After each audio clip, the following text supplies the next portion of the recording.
sunābha, udāra, āśāse, āśāse, putrayoḥ, mahyam,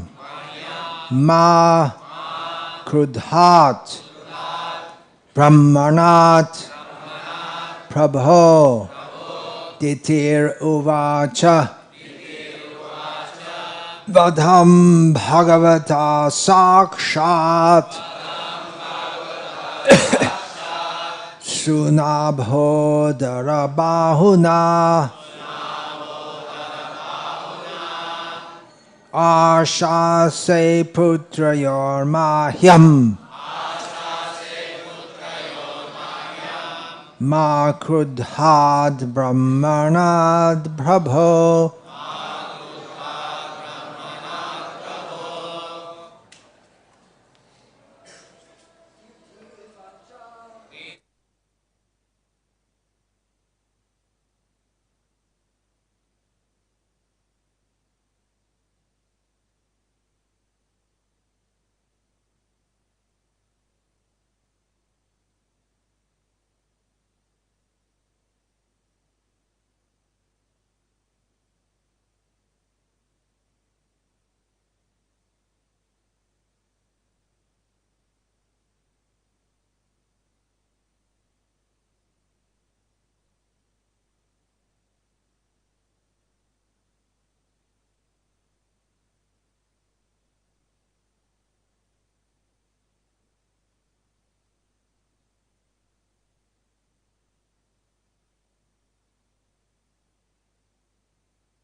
Ladies, please.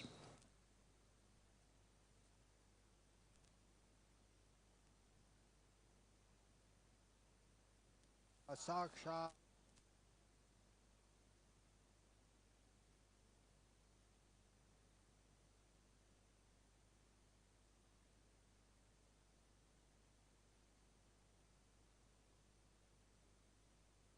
Brāhmaṇād prabho.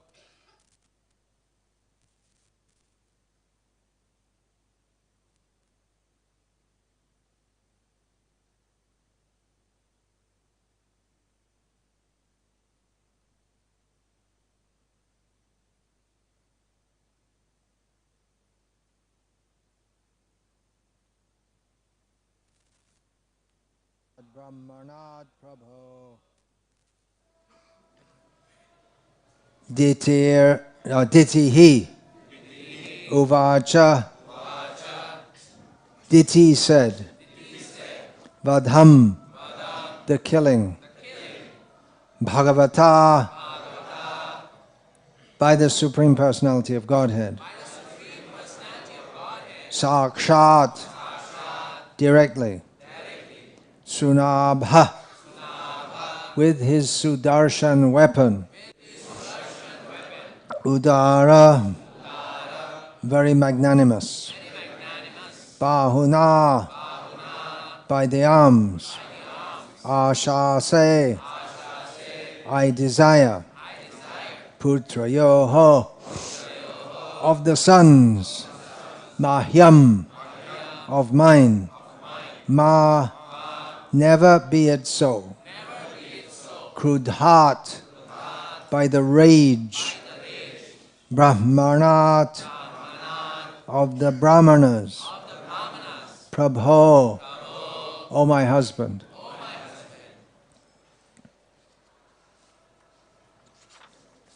Diti said, it is very good that my sons will be magnanimously killed by the arms of the Personality of Godhead with his Sudarśana weapon.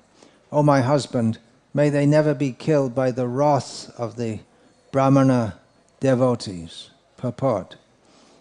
When Diti heard from her husband that the great souls would be angered by the activities of her sons, she was very anxious. She thought that her sons might be killed by the wrath of the brāhmaṇas. The Lord does not appear when the brāhmanas become angry at someone, because the wrath of a brāhmana is sufficient in itself. He certainly appears, however, when his devotees simply become sorry. A devotee of the Lord never prays to the Lord to appear for the sake of the troubles the miscreants cause for him, and he never bothers him by asking for protection.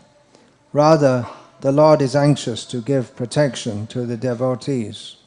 Diti knew well that the killing of her sons by the Lord would also be his mercy, and therefore she says that the wheel and arms of the Lord are magnanimous. If someone is killed by the wheel of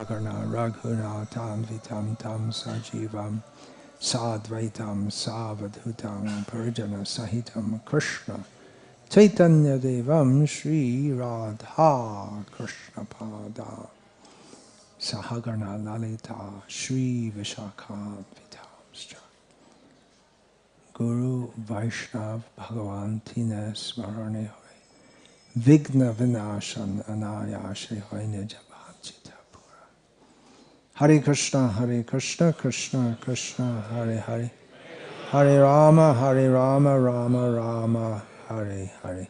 Please put your phones off. Thank you.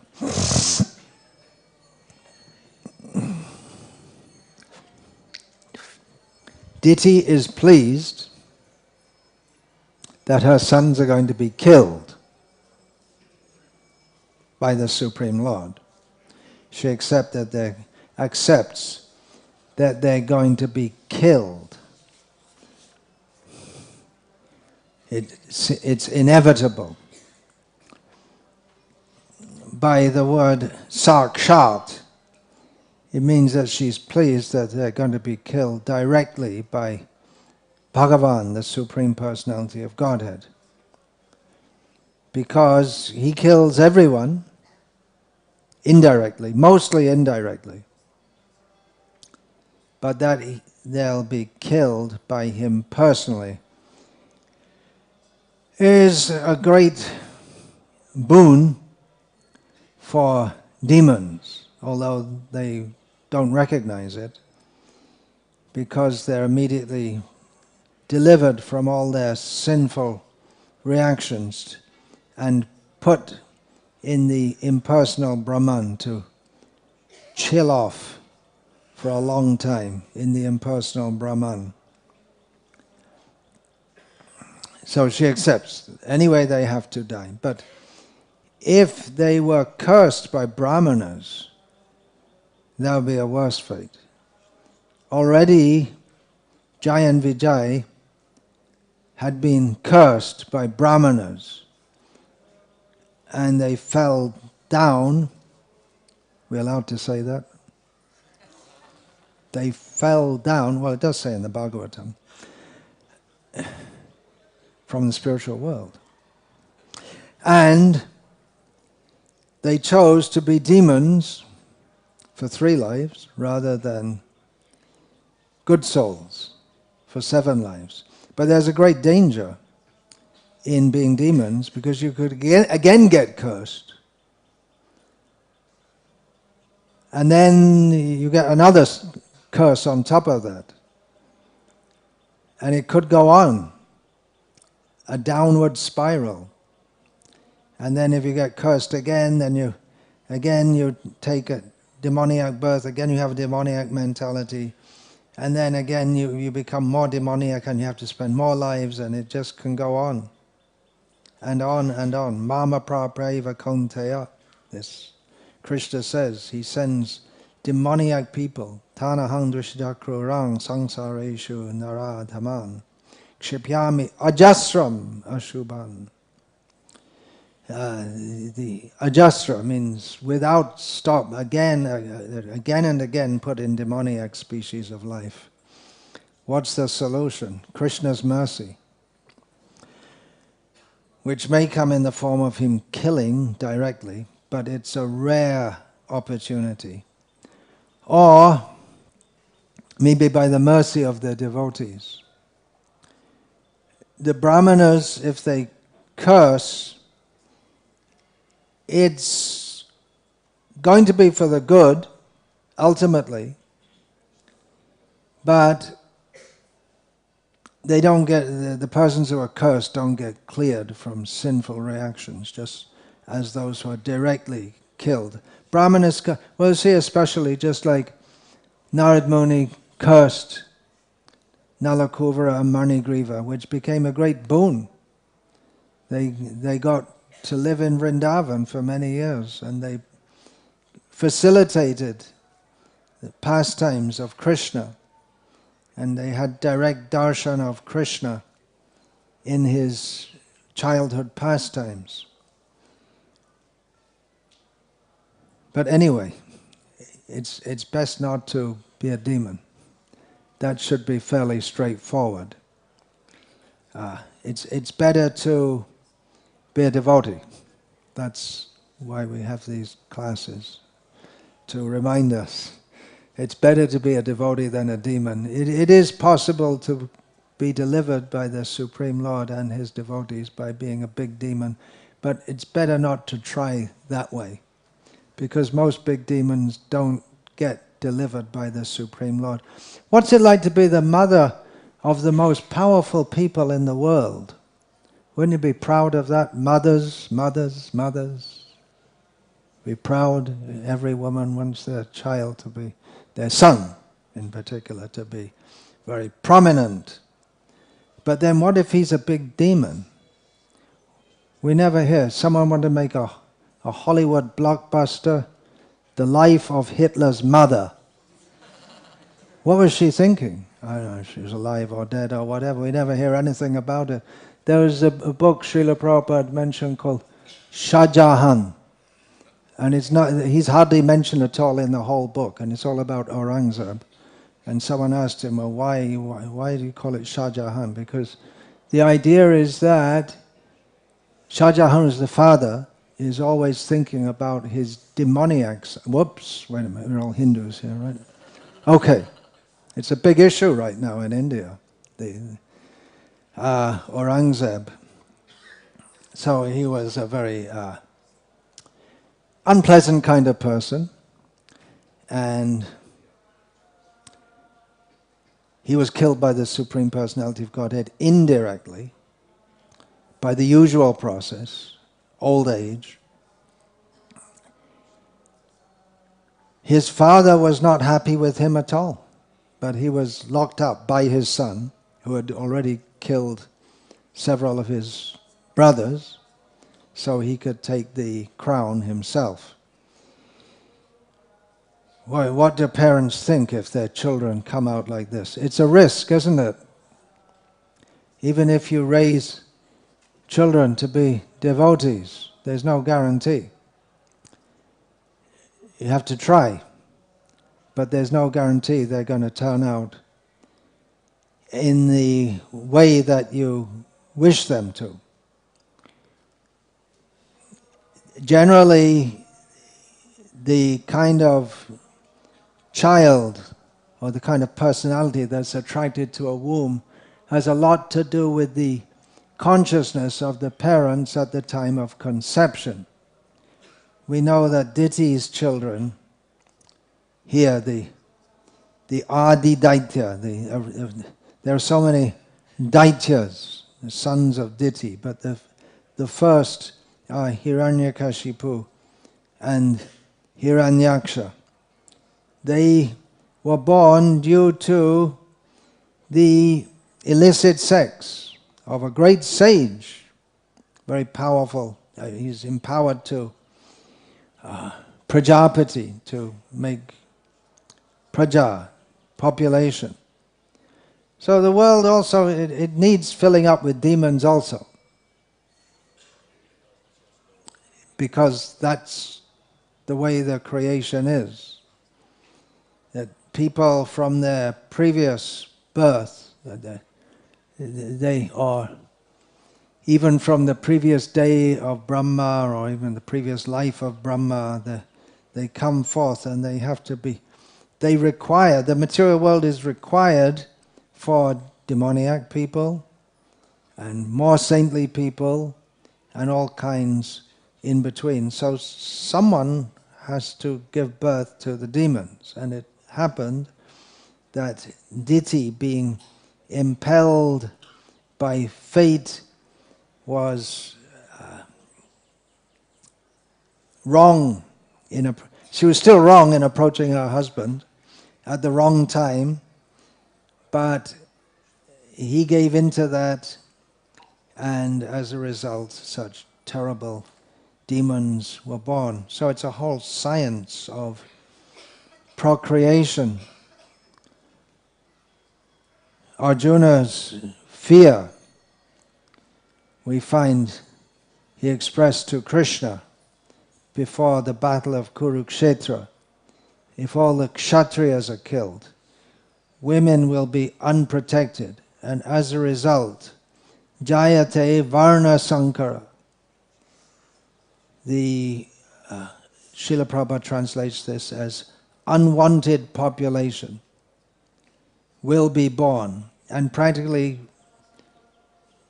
many children, they are unwanted nowadays. They're not, they just kind of happen. It's not, there's no planning beyond using contraceptive methods. But they're not very much wanted.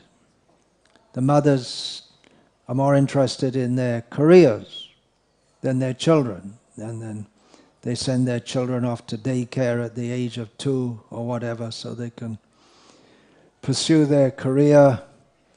And the children, they come back home from school, there's no one there, there's no mother there.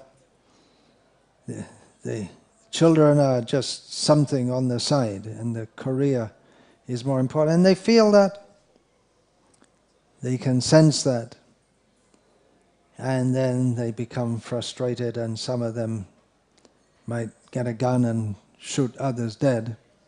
For instance, they're not all so extreme, but feeling of not being wanted. And we say, well, what's wrong with the world today? What's wrong with children today? We can blame it on smartphones. And yeah, that's a factor, no doubt. But it begins at conception. What kind of child is placed in the womb? There may be exceptions. Prahlād was placed in the womb of the wife of Hiranyakashipu. An exception. But the general rules are there. Varnashram society, for regulating every aspect of life to minimize the possibility of people becoming bad, and to maximize the possibility of them being good, with the ultimate aim of going out of this material world altogether.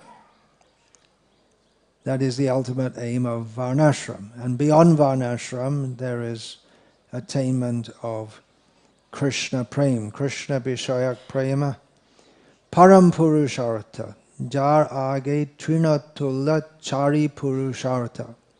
The general aims of life in 4 categories are dharma, artha, kama and moksha. The word dharma is it's encompassing,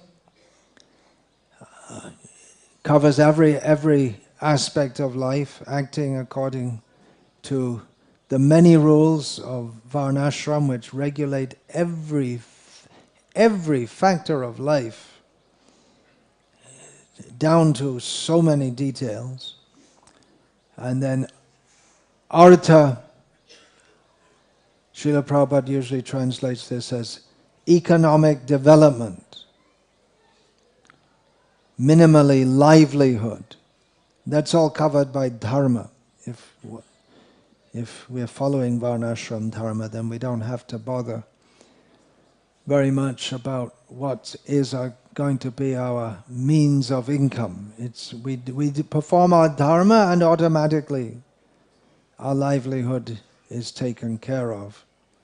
Dharma, artha, kama, and the need in human life for gratification of the senses, which in the beginning of Bhagavad Gita, Lord Krishna talks about controlling the senses, because kama is very dangerous. Desire, especially sexual desire, that's how this whole story is coming about. Or it's one factor in this whole unfolding of the birth of the twins, Hiranyaksha, Hiranyakashipu. It's karma which is not according to religious principles. Lord Krishna says, Dhamma viruddha bhuteshu kamosmi bharatarshava. I am that sex. That sex which is according to religious principles is a representation of me. But that which is performed not according to religious principles is simply a disaster in society. It can spoil someone's life. And the life, if there's conception from illicit sex, is going to be varna sankara. There's going to be bad children, or children invested with a bad mentality, demoniac mentality. And illicit sex can just mess up your life completely. It used to be that someone caught involved in illicit sex, their whole reputation, career, everything finished.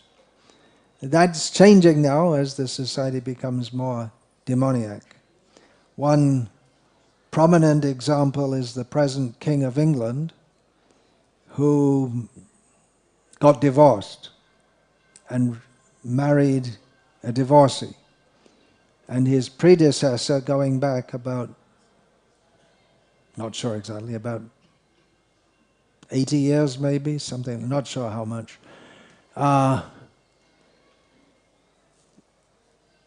he was not allowed to become the King of England. This was about, 1930, something like that. He was not allowed to become the King of England because he married a divorcee, which was considered wrong even in beef-eating England. But nowadays it doesn't matter. And what to speak of the president of the most powerful nation in the world at the present time, militarily, economically, who... Anyway, I wouldn't say much about it. I'm supposed to be going to America in a few days. I don't want to get turned back at the immigration. But anyway, you get the point, I hope. That among shameless people, there are no principles. The principle comes down to might makes right, which prevails in the animal kingdom. People become more and more animalistic.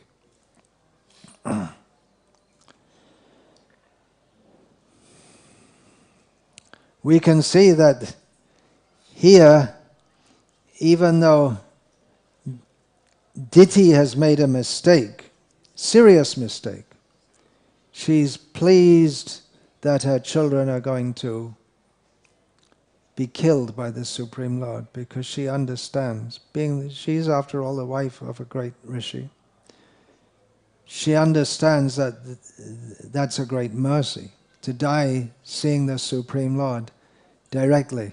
I'll just throw in a little anecdote here, that when Srila Prabhupada was preaching in Amritsar about 1970, something like this, it must have been the first time he came back to India with a group of Western disciples. And it was a sensation in India, the Western disciples. It's still, people come to Mayapur and they're amazed by seeing Western devotees. So Srila Prabhupada visited the house of one kshatriya, by caste and also by action, inasmuch his name was Singh, Punjab, and the man showed him the heads of tigers which he had on the wall. And you might think, well, Prabhupada said, that's not good, killing tigers, but Prabhupada said, did you shoot them yourself? He said, yes. Oh, very good, Prabhupada said. And then Mr. Singh said that, something bothers me, because an astrologer told me that I was fighting in the battle of Kurukshetra on the Kuru side against the Pandavas. So I feel very bad about that. But I said, no, that can't be true, because they all got liberation.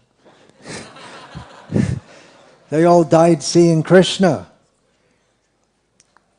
Srila Prabhupada, we would say, if we were to judge in an ordinary way, we'd say he was very sharp to make that point.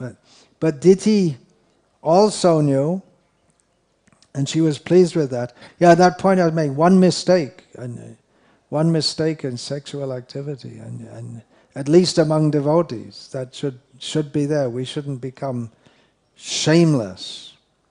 It's supposed to be a razor's edge, devotional life. It's good to have a razor's edge. If the razor becomes blunt and we just say, well, everything's okay, whatever you do, it's okay, you're chanting Hare Krishna, then you become just like the Prakrita Sahajiyas, against whom Srila Bhaktisiddhanta Saraswati Thakur in particular was very, very strong. They would indulge in illicit sexual activities and profess to be devotees of Chaitanya Mahaprabhu and Radha Krishna. And the whole name of Vaishnavism was spoiled, and they insisted that this is quite acceptable because, after all, Krishna is very merciful. And then where's even the religious principles? What to speak of spiritual upliftment?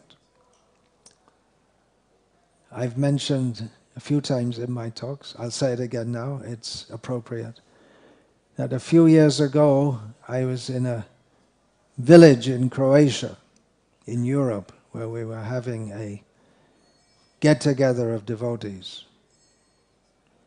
And the village priest, a youngish man, was invited to visit. He came with his girlfriend. Now, this is a Catholic country, and even Protestant priests aren't supposed to have girlfriends. They're allowed to have wives. But priests, Catholic priests, they're supposed to be celibate.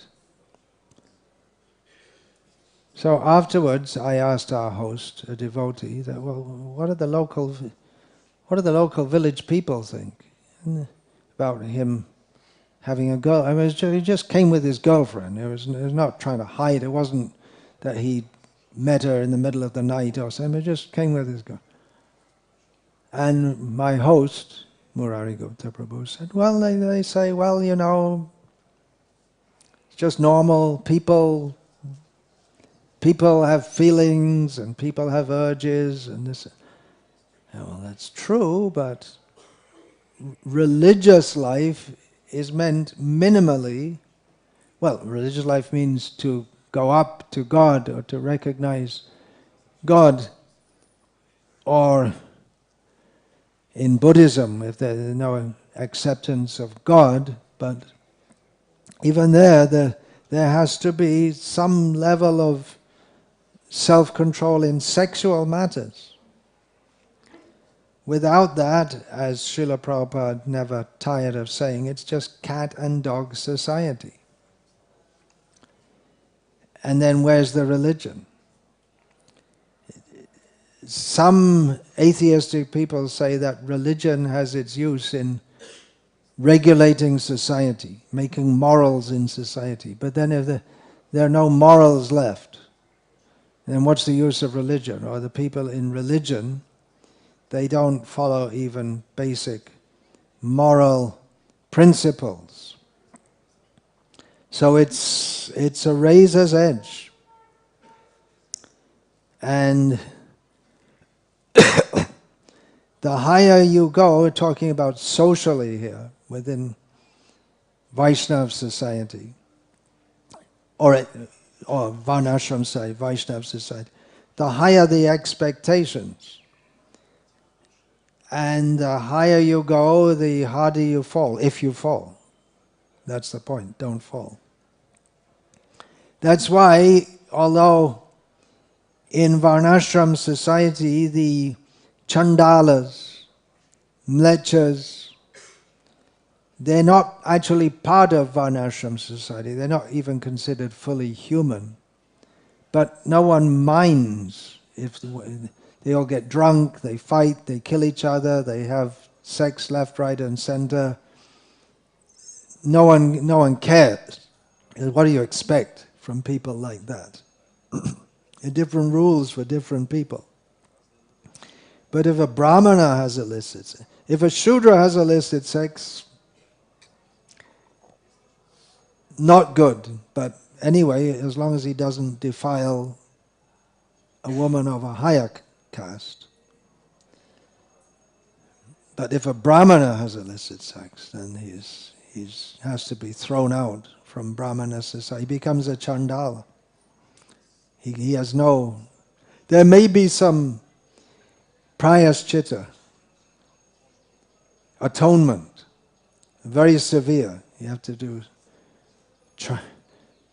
7 years in a row, Chandrayana, vrata, something like very, very difficult vrata. Now, bathing in the Ganga frees you from all sins. But we don't see that that's allowed in Vedic culture. You have to do some severe atonement. Saying the name of Krishna frees you from all sins. But that's not allowed in that, oh, he was caught having a list to say, oh, Hare Krishna. Oh, okay, all right, you can offer Mangal. You're caught in the middle of the night, you're supposed to be on the altar tomorrow morning for Mangaladi, you better get up quickly and take a bath, right? Okay, at least take a bath before you go. That won't work. That's not, there's ritualistic purity is strongly required in Vedic culture. It is required to bathe before offering arati, to be in a state of cleanliness. But then mental purity is also required. At Guruvayur temple in Kerala, the priests, they take turns to do the priestly duties. That means worshipping Krishna in the temple. And they're not allowed to go home that means for a month, 2 months, 3 months, they're not allowed to go home. They're not allowed to be with their wives. They make sure they don't have even what could be called licit sex.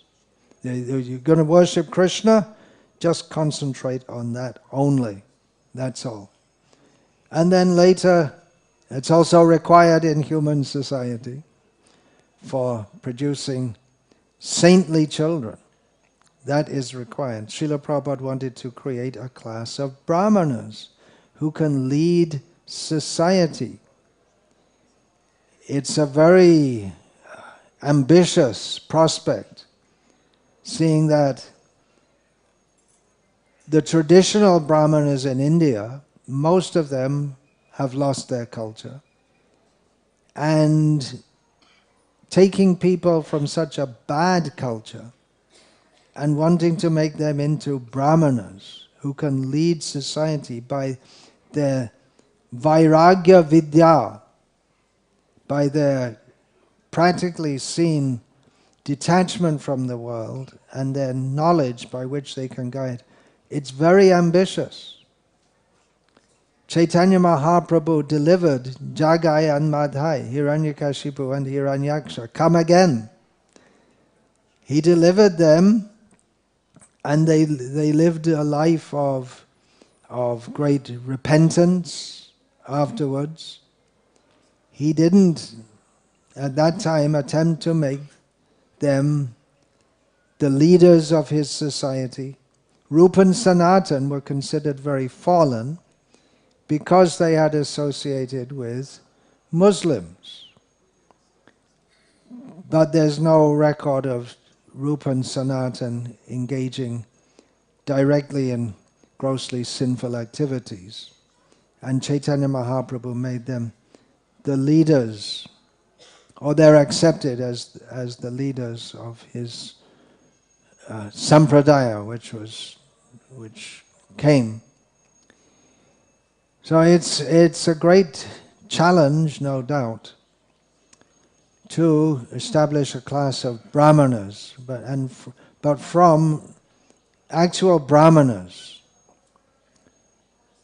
That means brahmajanatiti brahmana. In one who knows Brahma is a brahmana. So in that sense, every Vaishnava is a brahmana. But to have the qualities by which society can be guided, the 9 qualities mentioned in Bhagavad Gita, those should be apparent in personalities who are fit to lead society. Otherwise, by default, the demons lead. Who's the most powerful? Hiranyakashipu and Hiranyaksha. The most powerful, they became the leaders because they had the most power. They didn't have any principle except might makes right. And that is going on in the world. Increasingly, and the present disturbed situation in the world, of course, is also always disturbed, but getting those of you who follow the news, the world news, can see that it's becoming increasingly disturbed pretty much everywhere, the situation. And it's a matter of might makes right. And that's also acknowledged in Varnashram society, because the brāhmanas, they don't personally administer, but that's left to kshatriyas, who control the people, keep them in line, keep them in order, under the direction of the brāhmanas. It's a great challenge. We should do it. It can be done. It's Srila Prabhupada's order. How are we going to save the world? How are we going to save ourselves? How shall we save the world? By spreading the holy name of Krishna, but also, Srila Prabhupada said in relation to establishing Varnashram Dharma, we want to make a situation which is favorable for people to practice Krishna consciousness. Life in the present society is not very favorable. It's full of asat sangha, is one thing. Another thing is that just to live, people have to work so hard. A few days ago, a young grihasta couple came to me, and very serious devotees, but the husband said, and it's a common thing, I don't have time for sadhana. Very common thing. It's hard to chant even my round. I have to work so hard, and even then I can hardly support my family. What can I say? What advice can I give? I could say, join one of our farms. Yeah, actually he's living in a joint family, still in Bengal today. Joint family, and they have a family business, but still the pressure of modern life, and they don't live a very luxurious life, anything. They're living in a village. Just the way life is. Kali Yuga works against us. Kali Yuga is the worst time. It can be the best time also. Should be the best time. But Srila Prabhupada has left it in our hands to bring his vision to fruition. That's going on in some ways. We can see so many people coming here to Mayapur and getting some inspiration for Krishna consciousness. What's the next level? What's the next step? Well, Srila Prabhupada said over 50 years ago that we have to institute this varnashram dharma, and that will show people how they can live. You don't have to live this hellish way of life. If we'd done that, if we'd established, beginning with the farms, then so many who came to Krishna consciousness and then went away because they needed to get married, and then they have to support a family, they have to do some work, they fall away because they don't have time for proper sadhana, and they don't get proper association, they get bad association, or they fall away due to, there may be mixed things, bitterness at being treated in ways that they didn't expect by saintly people. And then, if we had the organization, the farm communities where people are happy in what they're doing, their work, so many could have been saved. Just a few days ago, I was speaking to one devotee. He's from a weaver caste, but he'd never done weaving in his life. He was doing IT work. And now he's doing weaving. And he's training his son, who's 20 years old, to do weaving also. So he said, I've done many things in my life. I've had many engagements. I was doing IT work, then after coming to Krishna consciousness, I had many engagements. But when I took to weaving, it just came naturally to me. And I feel so happy doing this. It's just, I feel like it's what I should be doing. It's still there. It's just like Marwaris, business. Look at all these new business, Ola, Zomato, they're all Marwaris, new businesses, but it's just in their blood doing businesses. So people are engaged according to what they like to do, and they have good association, they have good Krishna conscious program. We could have saved so many devotees, and so many will come and see. We're talking philosophy. Who's interested? Even so many people are coming here. They like to see, they like to look around, see the Westerners and see the deities and take a photo and eat an ice cream, but they're not interested in philosophy, hardly. Out of politeness, if you can stop them for a minute or two, you can speak something. But show them how we can live a better way of life. You don't need all these modern gadgets, and you don't need modern education. People say, well, if you don't give the children modern education, what will happen if they want to be part of normal society? Somehow people think that the society going on all around us is normal. Normal, to be insane, in the madhouse, to be insane is normal. The people in the madhouse think that all the doctors are insane. I was just speaking to a godbrother this morning. I asked him what his son's doing. He says he's going to be an airline pilot. He's a little disappointed because he said he never went to Kami school throughout his whole life. He doesn't have any qualification, no certificates. But in America, they're going to, in India they wouldn't allow it, but in America, by merit, they think you can do the job, okay, you're in. He's getting trained to be an airline pilot, so there you go. We should do it. Please think about it. Everything begins with speaking. Srila Prabhupada came to the West, he spoke so many things, and he chanted, he gave prasadam, and things developed. So at least we should think about it, and from thinking comes more thinking, feeling, willing, and then doing. Hare Krishna. I'm supposed to finish with questions and answers and comments by 9 a.m.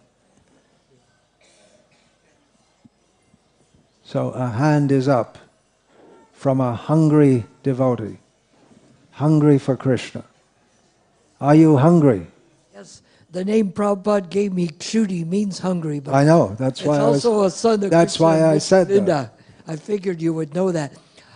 In the purport, Prabhupada was saying that Krishna doesn't appear when the Brahmins are chastising someone, but if a devotee simply becomes sorry, then Krishna appears. Maybe you can elaborate on that. Yeah, there's so many ways. If you take a verse and a purport and you bring 50 devotees and ask them to give a class on it, it may be completely different classes, right? There's so much in every word that Srila Prabhupada gives, could be elaborated in so many ways. What was the point again? When a brahmana becomes angry at someone, Krishna doesn't appear, but let's read it. The Lord does not appear when the brahmanas become angry at someone, because the wrath of a brahmana is sufficient in itself. In America you say wrath, I think. Is it? In Britain it's wrath. And for those of you who don't know, it means anger. He certainly appears, however, when his devotee simply becomes sorry. So where's Krishna? You can hear the holy names there. Kali Kali Nama Rupe Krishna Avatar. In the age of Kali, Krishna appears as his name. He may not personally appear in every case, but his form is there, which is orchestrating everything in the world, as Paramatma, Daiva. Recently, just a few months ago, you could say I became aware after so many years of the importance of chapter 18, text 14 of Bhagavad Gita. And if you look at that, then you can look back at the whole of the rest of the Gita and everything in the world and see it in the light of that verse. That the ultimate factor in everything that's happening in the world is Daiva, which can be translated as fate or the hand of God, the will of the Lord. Not a blade of grass moves without his will. He's orchestrating everything. The unseen hand of God. And devotees see his hand in everything.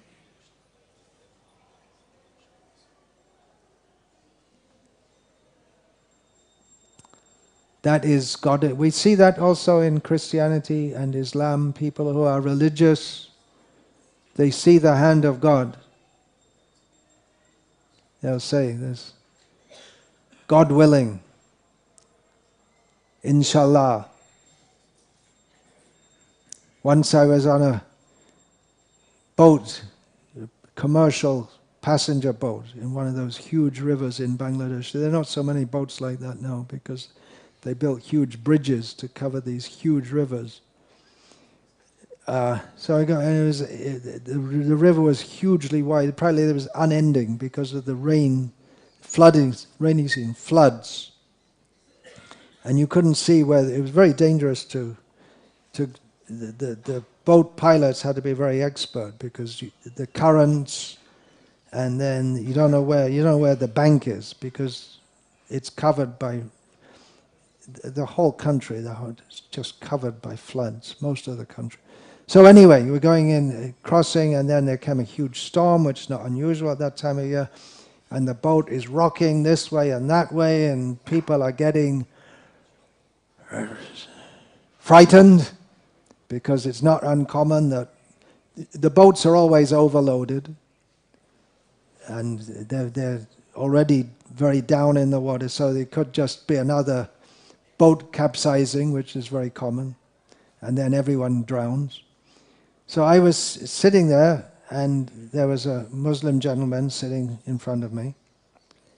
Muslim means they're all Muslim pretty much, but by his cap and everything. So he turned to the person sitting next to him and with sparkling eyes said, "Dekho, alar maya," as the rain is pouring and the boat is rocking. He says, "See, Allah's maya," using the word maya, which is not a concept in Islam.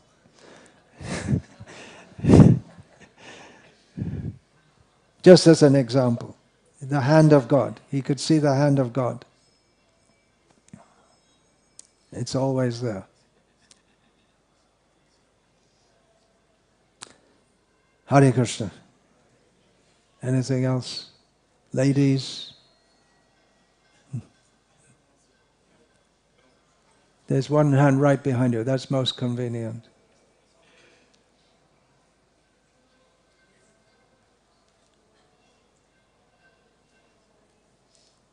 Krishna. It's a little bit out of the topic. Okay, give the mic to someone else. Little bit out of the topic means it's out of the topic. Yeah.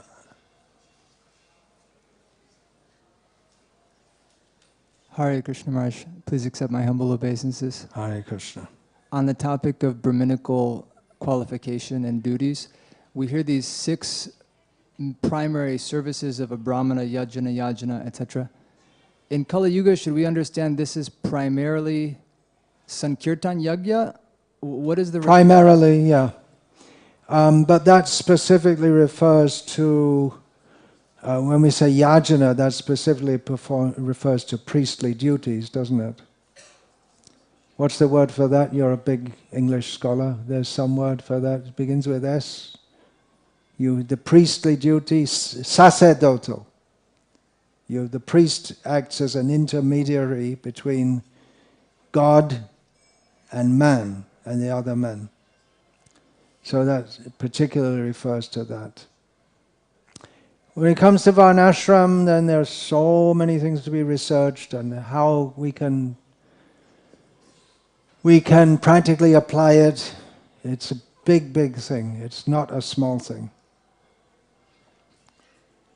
That, I understand, what covers also doing public puja in temples. There are different rules for doing deity worship in temples and doing at home, different levels.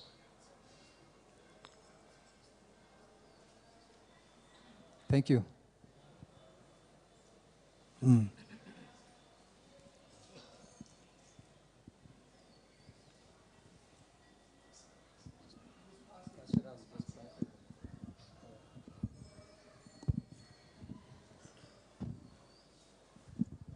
Krishna Maharaj, I was wondering, because you mentioned about Diti being misbehaving, seriously misbehaving.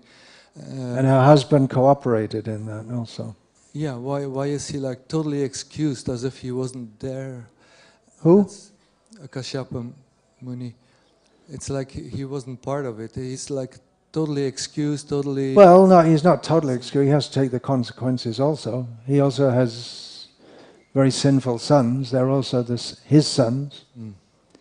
But as I said, he's a Prajapati, and he's the biggest Prajapati of all, inasmuch as he gives birth to practically all the species of life. And someone has to do it, because that's what their creation is for. There have to be godly people, ungodly people, and there have to be snakes and fish and birds. They all come from Kashyap. Then another thing you mentioned is how the consciousness is Please put the mic a little closer to you. It's determining the consciousness of the parents as determining the consciousness of the children.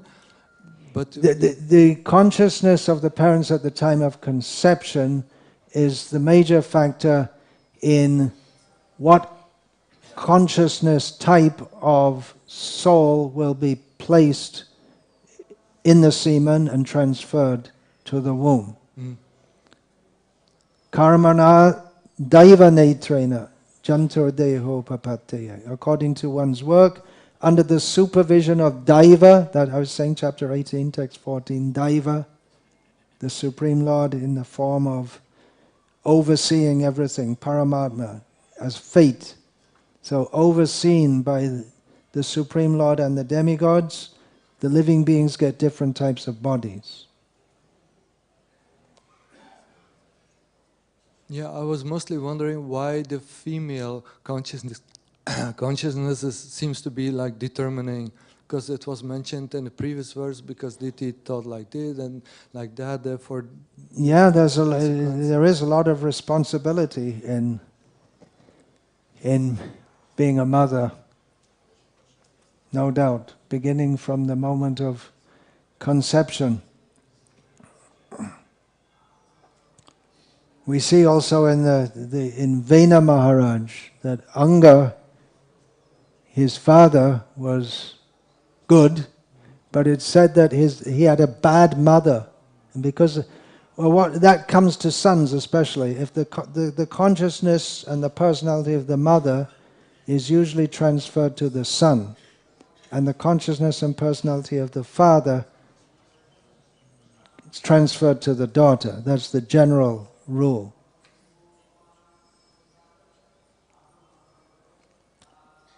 So we've heard from Srila Prabhupada and the Vedic scriptures.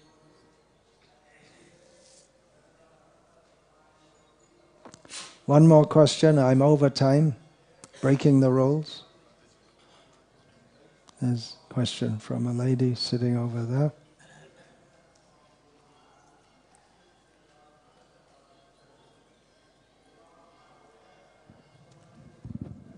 Very hard for spirit souls in female bodies to accept a lot of these things, but it is what's in Shastra. So we accept it as fact. Hare Krishna Maharaj, thank you for a wonderful class. What was wonderful about it? So much information, and I really like that you're talking about Varnashram, and I know you're like spearheading the Varnashram. Okay, thank you. That's You didn't awesome. just say it as a formality, No. as is common. All right, thank you. So Maharaj, you know, in the Western countries, the people are so far removed from agricultural society that they see that kind of life as very austere, and they're afraid of how much work it would entail. And India also, the city people, even the village people don't want to do it. And they don't do it because it's all done by machines nowadays. They can't work as their forefathers did. City culture is in the villages in India to a large extent. It's all business now, the agriculture in India. Yeah, go on. So how do you Now we come to the how to. It's not an easy thing, as I was saying. It's not easy at all. I'm not saying you're going to click your fingers on Varnashram, but I do believe that because Srila Prabhupada wanted it so much, that if we as a society all got together and put our brains together and prayed to Srila Prabhupada, we could find out the ways and means to do it. There's no simple answer. It can be done, it should be done. And Krishna's going to help us. Okay, Hare Krishna.